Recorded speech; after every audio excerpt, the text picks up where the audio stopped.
Welcome back to Newsline. Today, Russia's President Vladimir Putin and Turkey's President Recep Erdogan met to discuss Ukraine's export of grain through the Black Sea. Putin did not extend an agreement that was brokered by Turkey and the UN back in July.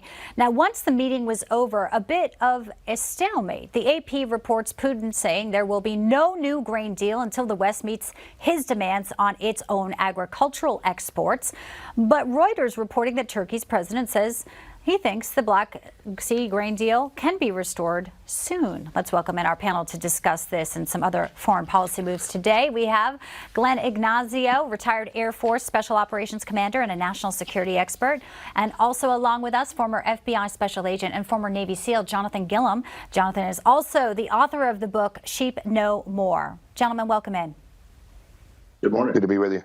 Great to have you with us. All right, so this is a grain deal is a big deal. It impacts, global food supply. Some of the poorest people in Africa, Middle East, Asia, they really need this. Let's talk about the reporting, a bit of mixed reporting. Major Ignazio, to you first. So is this just Turkey's president doing, what he does, sort of spinning it a little bit more in his favor as he likes to do and come in and say, well, we can work this out? Is that a realistic solution? Do you think it can be worked out? Well, I believe he is spinning it for a positive effort. The issue is the same that happened before with Russia's, demands. What's happening is because of the turmoil in the Black Sea, the cost for shipping and insurance has gone through the roof.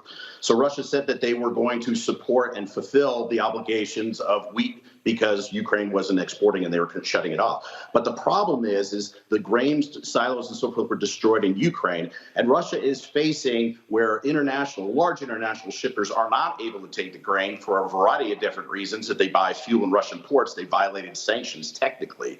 So they're resorting to these either low cost, smaller shadow companies, and their insurance costs because of the battles and the fighting in the Black Sea has gone through the roof. So that's the problem, and that's what Russia's asking for concessions at, and hasn't gotten, and that's going to be tough.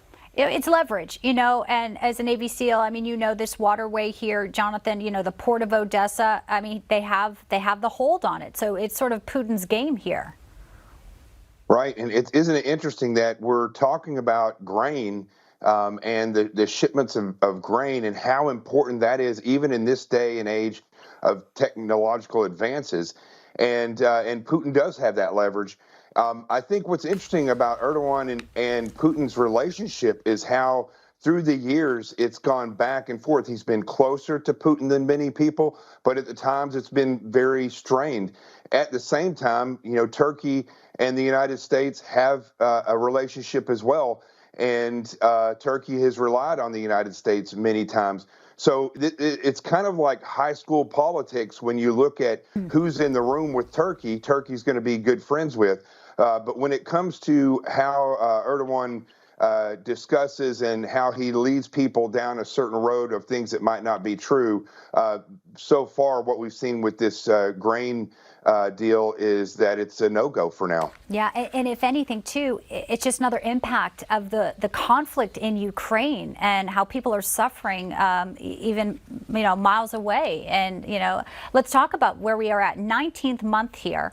And there's reports today that President Volodymyr Zelensky in Ukraine has now changed his defense minister. He nominated Rustem Umerov. He's a former People's Deputy of Ukraine, and he cited the need for new approaches. What is your read on that, Glenn?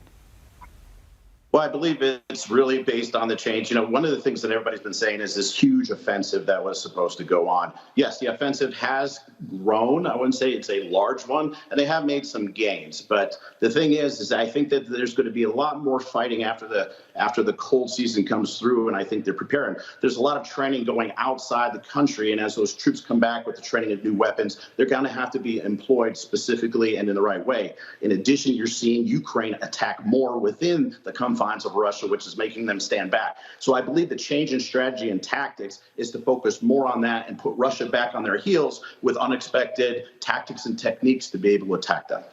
Well, we know we have more aid packages coming. Air support that they wanted a long time ago is coming after their training, after they train these pilots. It's going to be some time, though, Jonathan.